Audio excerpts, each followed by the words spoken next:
chant, c'est quelque chose qui nous habite et qui habite peu à peu l'humanité à travers les strates que nous avons constituées les unes sur les autres. Et le chant populaire, il vient de là, hein, c'est-à-dire d'abord il a une fonction, puis peu à peu il devient vraiment une réalité musicale, et puis peu à peu il devient quelque chose qu'un compositeur d'aujourd'hui peut tout à fait s'approprier.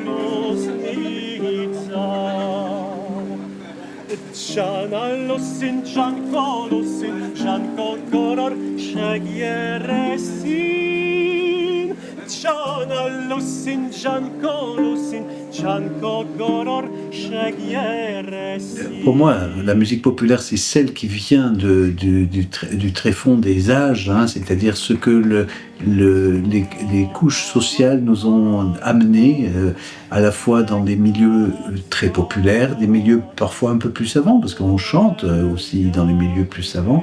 Le chant populaire, c'est quelque chose qu'on partage, c'est quelque chose qu'on fait spontanément. En musique populaire, c'est une manière de puiser dans l'âme la plus authentique d'une communauté. C'est une musique qui se perd dans la nuit des temps. Et ça m'intéresse pour des raisons évidemment symboliques, parce que justement c'est dans la plupart des cas c'est une musique anonyme, mais c'est la musique qui représente de la manière la plus forte, la plus puissante l'âme d'une communauté. À côté de ça, la musique populaire propose souvent d'un point de vue purement musical des idées qui me fascinent. Black, black, black, in the color of my true love's hair. His lips are something rosy fair, the sweetest smile and the kindest hands. I love the grass whereon he stands. J'ai pensé un jour en écoutant en concert les folk songs de Berriot, je me suis dit, tiens, il y a 11 numéros, il y a quelque chose à voir avec Musique à 13. Avec nous, la symbolique des chiffres, elle est assez présente, et l'idée qu'il y en avait 11 me disait, et le 12e, ce serait quoi et qui? Et donc l'idée m'est venue de se dire, tiens, si chacun des numéros c'était un chanteur différent, la première idée, et la deuxième c'était, et donc il faut que je trouve le compositeur qui fasse le 12e, mais qui du coup écrirait quelque chose a cappella pour que ensuite on bascule vers autre chose. Donc c'est pensé pour que ce soit une continuité et non pas on cherche pas à opposer les deux. Alors forcément c'est Luca Luca Antignani qui m'est venu tout de suite, parce que Luca il est italien, donc il a la veine, évidemment, la même veine que celle de Berriot. Il ne s'agissait pas du tout de faire du Berriot, mais il s'agissait d'avoir un sens de la musique populaire fort. Belle qui tient ma vie, captive dans tes yeux. Bientôt me secoue, ou me faut ramourir. Bientôt me secourir, ou me faut ramourir, mourir. Arc, c'est un mot de la tradition védique qui veut dire parole, voix. chants. Et en fait, ça résume un peu le sens de ce cycle, de ma musique en général, c'est-à-dire celui de donner vie à l'âme d'une communauté, l'âme d'un peuple ou plusieurs sociétés différentes. Donc c'est un mot un peu ambigu. Et c'est pour ça que ça m'intéressait, parce que parole, dans la musique populaire la plus ancienne, la plus authentique, c'est aussi cri, c'est aussi pleurs, c'est tout ce qui est encore, si vous voulez, un peu onomatopéique et qui véhicule par le son la signification la plus intime des paroles. C'est un cycle de 12 pièces qui vont de la voix solo jusqu'au grand ensemble, et vocal et instrumental. C'est des morceaux de Catalogne, Italie du Sud, Sicile, Ukraine. J'ai essayé de créer un équilibre entre chant rapide, chant lent, entre implication de voix de femme, voix d'homme, et un petit clin d'œil au cycle de Berio. C'est aussi le fait que Berio a caché 2 mini-compositions à l'intérieur du cycle, rendant ça très organique, très naturel. Et j'ai fait un peu la même chose. Sur les 12 chants, j'en ai composé 4. Et ça a été marrant parce que en discutant avec les chanteurs, ils avancent des hypothèses, mais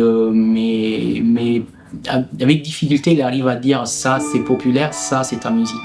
Parce que j'ai essayé justement de rendre le tout extrêmement naturel et organique.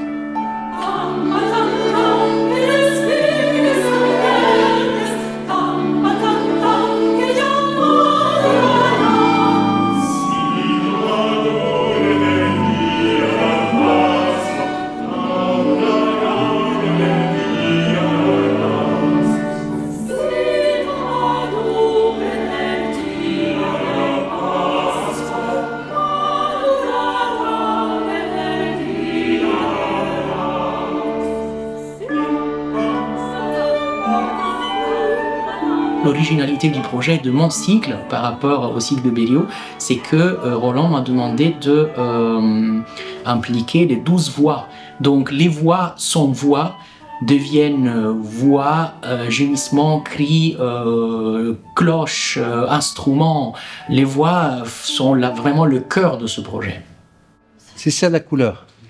Hein? Comme c'est la conclusion de ce qu'elle vient de faire. Hein? Okay. Et juste une chose, de manière générale dans la pièce, contrôlez bien les instruments, vos crescendi diminuendi. C'est-à-dire que le crescendo commence toujours de rien. C'est des vagues, comme des vagues de la mer. Si vous faites ta ta ta ta ta, c'est déjà trop. C'est ta ta ta ta ta ta ta ta ta. L'entrée des instruments, les notes ténues, les percussions comme ça, toujours des vagues, des vagues, des vagues. Hein? Avec l'ensemble Musica 13, c'était toujours un régal, dans le sens où je suis face à des interprètes franchement de très très très haut niveau, et qui ont toujours su rendre pleinement justice à mes idées et musicales, et cela c'est assez rare. On montre l'âme des chanteurs, et je pense que Lucas était vraiment la bonne personne pour faire ça. J'ai imaginé ce projet pour créer du lien avec les publics, avec des publics différents. On va aller chercher aussi des gens qui viennent d'ailleurs, pour qui finalement il n'aient pas peur d'entendre, d'écouter des choses un peu nouvelles, une autre façon de faire, qui n'est pas de la musique trad, comme on dit, hein, souvent. C'est pas ça du tout, c'est autre chose, c'est penser avec un esprit de contemporain aujourd'hui. Je crois toujours que quand la musique est bâtie sur des strates, si elle n'est pas simplement une conception intellectuelle, qu'elle est bâtie sur des choses qui nous habitent depuis très longtemps, je crois toujours que là, ça passe absolument tout le temps. Après, la question, elle est autre. C'est comment on fait venir les gens dans la salle. Ça, c'est autre chose.